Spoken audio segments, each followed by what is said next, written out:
Gracias a todos por estar aquí tempranito para ver este tema. Me tocó un tema no tan popular con los clientes, pues porque nadie quiere pagar impuestos o quieren pagar todo, pero bueno, es parte de la vida y al mismo tiempo es un tema súper trascendente porque incide en el bolsillo de las partes y como ustedes saben, pues hay operaciones que incluso se caen porque los impuestos son muy altos o no son las expectativas de los clientes. Entonces es muy importante tener las bases. No quiero meterme mucho en detalles técnicos de cálculos y esas cosas que son a veces muy tediosas, pero saber los conceptos generales y más o menos por qué se paga y cuánto se paga, etcétera, etcétera, sí nos sirve mucho para nuestra práctica. Entonces vamos a empezar así de lleno con los impuestos del vendedor, que a veces son los más complicados por las expectativas de los clientes que no se ajustan a la ley muchas veces. Entonces, los impuestos del vendedor, no sé si tenemos ahí ya la primera página. El impuesto del vendedor pues es el impuesto sobre la renta, el ISR. El ISR tenemos que empezar partiendo de la base bueno, estamos hablando en operaciones inmobiliarias. En operaciones inmobiliarias, ¿quién vende? ¿Vende persona moral o vende persona física? Si vende una persona moral, bueno, pues ahí el notario y el vendedor se encarga, el notario no tiene nada que ver, no retiene, el vendedor se encarga de pagar sus impuestos directamente, está obligado a facturar directamente, etcétera, etcétera. Entonces, esos casos que vende persona moral hasta cierto punto son más sencillos y pues bueno, ahí las empresas ya saben que tienen que pagar lo que corresponde. Normalmente, o sea, lo van a acumular a sus demás ingresos, así como cualquier otro ingreso que tengan. El tema viene cuando vende persona física. Y dentro de persona física tenemos dos escenarios. El más común, que es cuando la persona no se dedica a eso. Entonces, alguien que se dedica a comprar y vender inmuebles, tampoco le retenemos sus impuestos, porque ese es su negocio. Pero lo normal es que alguien pues vende una casa, vende un terreno, y eso no es parte de su actividad ordinaria. Entonces, aquí tenemos que hacer un cálculo, y los notarios estamos obligados a retener ese impuesto. Entonces, ¿cómo se calcula este impuesto? Este impuesto es sobre la ganancia. Ahorita vamos a ver cómo se determina esa ganancia. Pero en principio, yo compré en $1 y ahorita estoy vendiendo en $3, pues ahí tengo una ganancia a través de los años. Entonces, se hace un cálculo ahí medio complejo y tenemos que hacer un pago provisional y un pago en la declaración anual.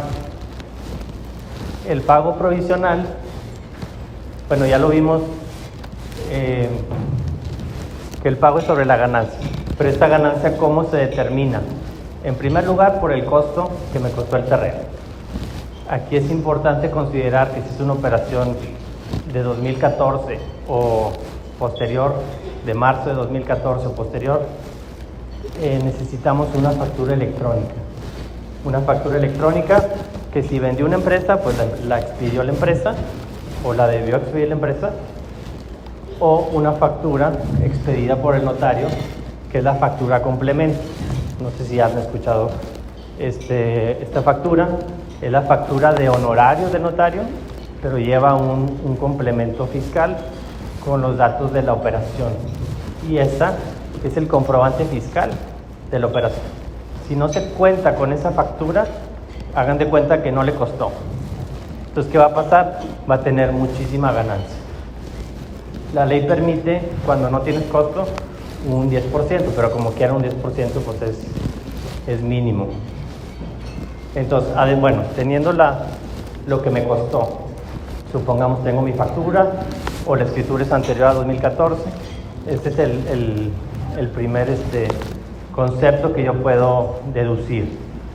El segundo serían las construcciones, mejoras, ampliaciones, todo lo que se haya hecho en el inmueble, también se puede deducir, así como impuestos de escrituración, gastos y comisiones de brokers o de asesores que hayan cobrado en su momento.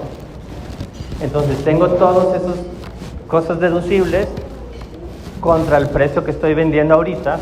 Mucha gente cree que el valor catastral tiene algo que ver, no tiene nada que ver en este impuesto. Entonces, todo lo que me costó, lo que gasté, lo que le construí, contra el precio de venta. Entonces, ahí vamos a determinar si tenemos una ganancia, y sobre esa ganancia ya se hace un cálculo, que es un cálculo complejo que no quiero explicar ahorita. Se divide entre el número de años transcurridos, se actualiza con la inflación las cosas, las construcciones se deprecian, etcétera, etcétera. Y al final, y depende también el número de enajenantes. Entonces ya con ese cálculo tenemos ya un impuesto a pagar, que como les decía, se paga un pago provisional que lo retiene el notario, pero muy importante, en la declaración anual tenemos que, bueno, ya está declarado, pero volverlo a declarar y pagar en su caso la diferencia que corresponda, porque ahí depende de los demás ingresos que se tengan. Entonces, bueno, el tema de construcciones también es un tema a veces complicado, porque la gente cuando construye pues no guarda facturas o no tiene facturas de todo lo que construyó. Si lo hizo un arquitecto, pues a lo mejor sí se tiene alguna factura que el arquitecto emitió, pero tenemos materiales, mano de obra, un contratista, muchas veces no hay manera de comprobarlo.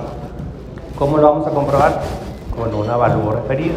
Ahorita más adelante vamos a ver el tema del avalúo referido, pero bueno, en principio ese es el cálculo del impuesto sobre mi ganancia, que son lo que me costó actualizado, construcciones actualizadas y depreciadas, gastos de asesores inmobiliarios, gastos de escritura, contra lo que estoy vendiendo ahorita.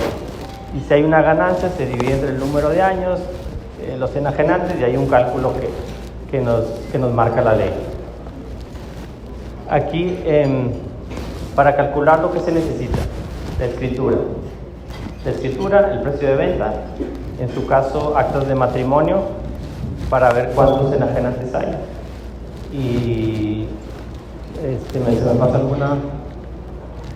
Bueno, si es terreno y construcción, la fecha de la construcción, la fecha de adquisición del terreno, pues ya la tenemos. Fecha de construcción, fecha de remodelaciones, etc. Entonces ya con eso, aquí lo que yo le recomendaría es, desde que están negociando una operación, acérquense con el notario para que les vaya haciendo un borrador o un preliminar de los impuestos que les saldría a pagar. Porque luego a la hora de la hora llegamos a escriturar y resulta que hay que pagar 1 millón de ISR y pues la operación es de 5 millones, pues obviamente no se va a cerrar. Entonces desde antes sí sería bueno ir sacando el cálculo, si se les ofrece sin compromiso aquí, licenciado Gerardo o Ceci les puede ayudar con eso, nada más para saber cuánto pagaría en su caso una operación. Y bueno, ya lo vimos, se paga una parte, un pago provisional y otra parte en la declaración anual en caso de ser así. ¿Sí puede haber pérdidas en una venta de inmuebles? Sí. Si estoy vendiendo más o menos en lo mismo que compré, pero con la actualización de la inflación, pues me va a salir una pérdida. En caso de pérdida, pues no se pagaría el ISR.